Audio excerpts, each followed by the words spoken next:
If you're watching this video, it's because you've gotten to the point where you know vaping is now creating a lot more negatives in your life than positives. And today I'm going to show you my story how I, a 7-year vapor and ex-smoker, was able to quit vaping in just one day.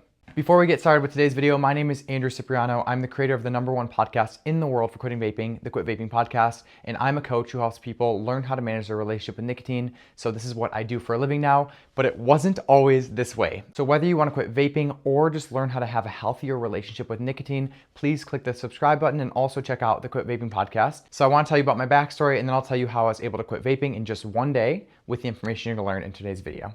All right, so just to start off, I want to say I'm 29 years old. I was born in 1995, and I grew up in a smoking household in Michigan. So back in the early to mid 90s, smoking was pretty much allowed everywhere, right? Like in hotels, in smoking sections at restaurants, there was always cigarette smoke in the car. Both my parents smoked, and I was just born in an Italian family where nicotine was just kind of a big deal, and it was always around. When I was 10 years old, I actually vowed I was never going to touch a cigarette. I vowed this. I remember watching my dad go outside one day to smoke, and he was coughing up like a lung, and I'm like, God, that's just so nasty. And like, I just am never going to touch this. And I remember I signed a pact with my mom that I was never going to start smoking. And 6 years later, I took my first hit of a Cheyenne cigar. I don't know if you've ever seen those, but they're like really cheap cigars at a bonfire. And from that moment started my almost 10 years with nicotine addiction. So when I was 18, I started smoking cigarettes regularly. I smoked Marlboro 27s and Camel Turkish Royals. And back in the day, they're gone now, but Newports had like the little crush balls. So I smoked those. And then what happened is I started vaping. So I went over from cigarettes to cigars to hookah. And when I first started vaping, like the box mods were the big thing, right? They didn't have the disposables you have today. So I started vaping box mods. I learned how to do like the ohms and the watts and make my own juices and coils and all that crap. And eventually it just led to me buying disposables. And my vaping went on for literally 7 years. And I remember looking back one day, I was like 24, 25 years old at Christmas, and all three of me and my brothers had a vape at our hand at Christmas. We were all opening presents. And I remember just thinking to myself, like, how did it get to this point, right? Like, I remember when I was 10 years old, I vowed, I signed that pact, I would never smoke. And now I'm 24, 25 years old, and every single person in my household that day was either smoking or vaping. I just remember being really, really shook by that moment and that realization. And I went on this journey then to understand, like, what happened from me going to someone who never was going to smoke to me being totally hooked on nicotine for literally almost a decade. And I had tried quitting vaping or smoking no shortage of 50 times over the 10 years that I was doing it. And I remember just being so frustrated. You know, I'm like, why can't I get a grip over this? Like, why does this thing have such a chokehold over me? I remember thinking like, yeah, nicotine's addictive, right? But I know other people who have used it who haven't had issues with quitting. And I know people who are like never even attracted to nicotine. So what was my issue? Around the same time, I was working at a psychiatric hospital, and I got mandated one night. If you don't know what a mandation is, pretty much you're working a normal shift, 9 to 5, and then you get forced to work another shift when there isn't enough staff. This was during COVID, and I remember on my mandation, there was not enough staff to take breaks, so I was working a 16-hour shift without breaks. And as somebody who vapes, obviously you know this is a problem. Like, I had to go and hit my vape. So what ended up happening was it was 2 in the morning at the graveyard shift at the psych hospital, and I was literally hitting my vape in patient rooms, okay? So long story short, I'm sitting at the desk with the nurse, and a patient comes running up, and he slams his hands down on the counter, and he says, "Did you get what you needed?" He kept looking at me, right? Pointing at me specifically, says, "Did you get what you needed in my room?" And I was terrified, right? Like, I knew exactly what he was talking about. Yeah, I was vaping in his room, and I thought I was being all sly. And I was just scared, you know? I felt my heart drop in my chest, and I just sat there for a minute, not being able to even speak. And eventually I was able to muster out this tiny, pathetic little yes. Yes, I got what you needed. And he said, good, slammed his hands one more time, went into his room. And the nurse looked at me, and she's like, what was that all about? And this is the lowest moment, truly, in my addiction, is I looked over at the nurse and I said, maybe he's just experiencing psychosis.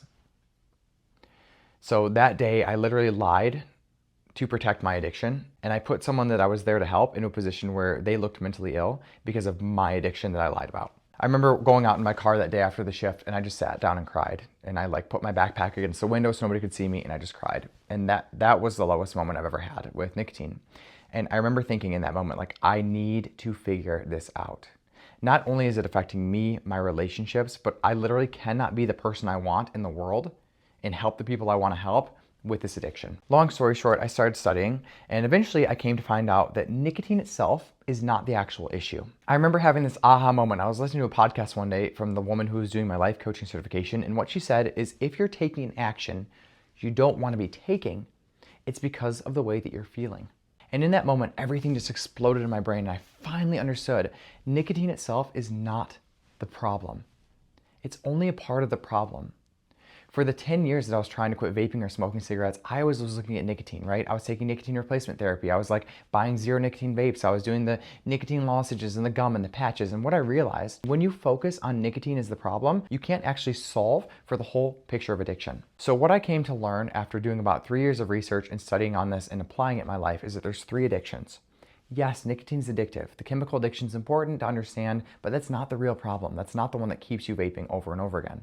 The real issue is the mental addiction. That's the thoughts, the beliefs that we've been programmed to believe about nicotine, and the emotional addiction, which is that if we don't know how to feel our emotions, name them, process them, we're going to end up turning to substances to avoid feeling our emotions for us. So when it comes to quitting vaping, if you understand all 3 addictions and you solve for all 3 of them, you can actually quit vaping for good, and you understand why it worked so you never have to go back. This was how I was able to apply this framework and then literally put down my vape one day after 7 years of vaping and 9+ years of nicotine addiction and never look back at addiction again. So we're going to talk about all 3 addictions today, and I just want to give you this framework so that you can understand the complete picture, and hopefully this helps you quit as well. And if you want more resources, I have a link tree in my bio that has so many good resources in there for you to learn and apply this framework so you can quit as well. So the first addiction is the chemical addiction. This is that nicotine is chemically addictive.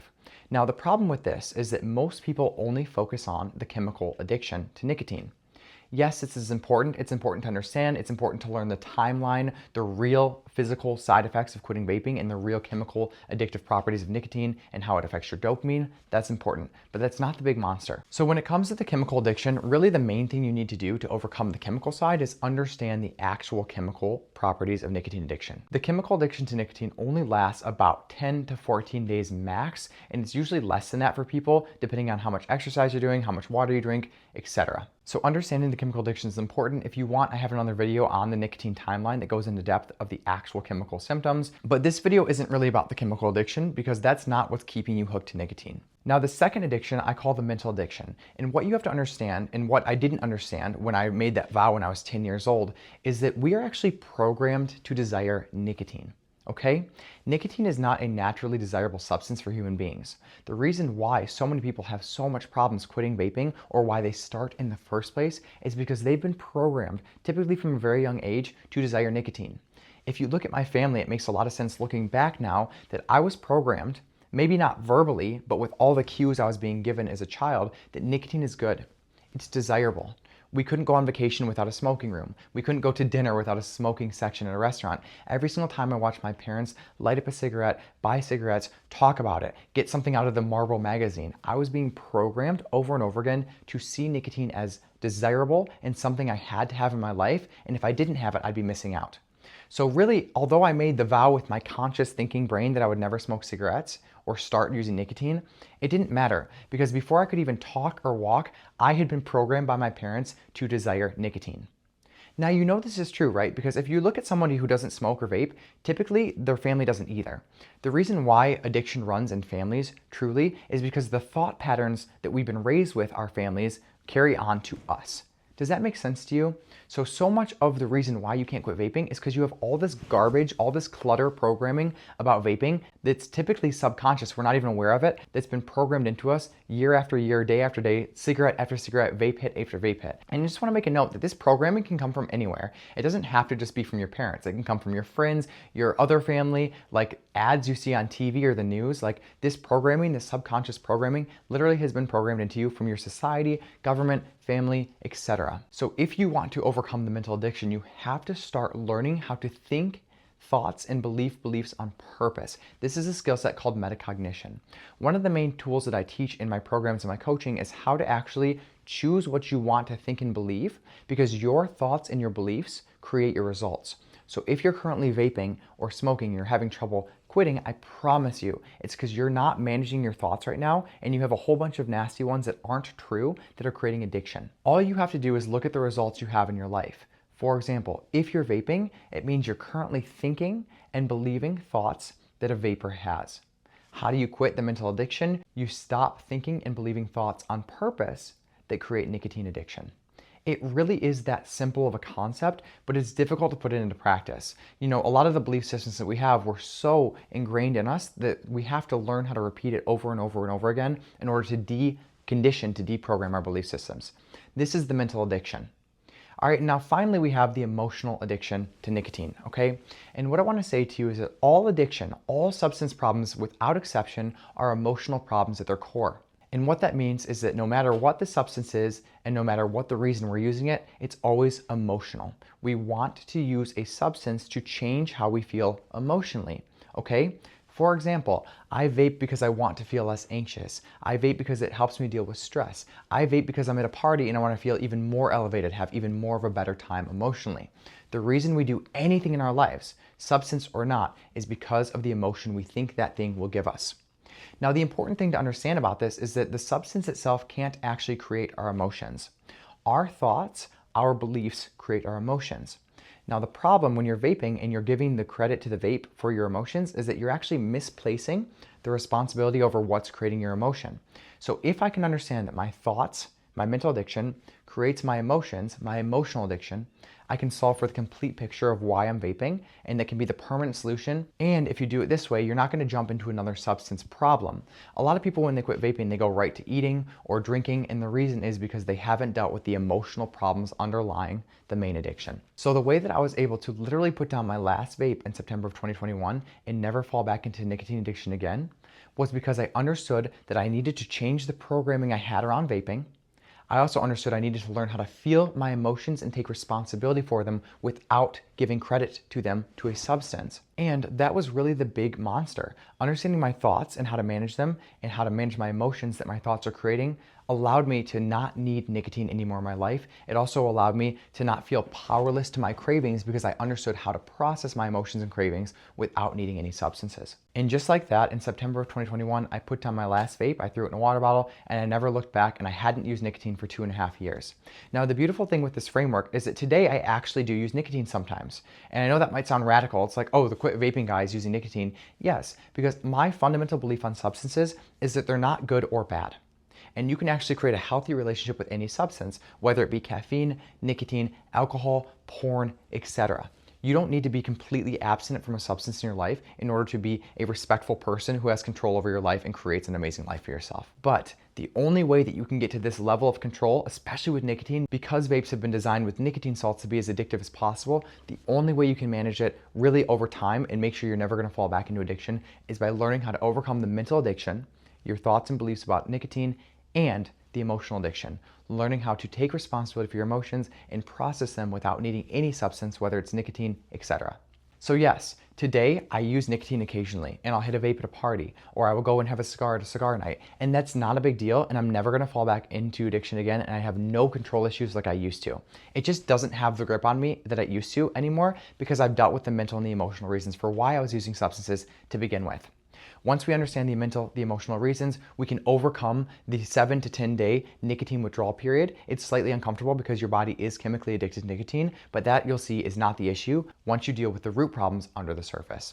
I hope this video was extremely helpful to you. I know it was a little bit clickbaity, like, oh, I quit in one day. Really, the truth is I learned how to overcome the mental and the emotional reasons for vaping over time by applying this work, and then I was able to quit in just one day, and I was able to do it without any fear of ever going back and having any problem with nicotine ever again in my life. I really hope this video helped you understand the main picture of addiction. It took me about 10 years to learn this and over $60,000 of education, whether it was formal or certifications in addiction and coaching.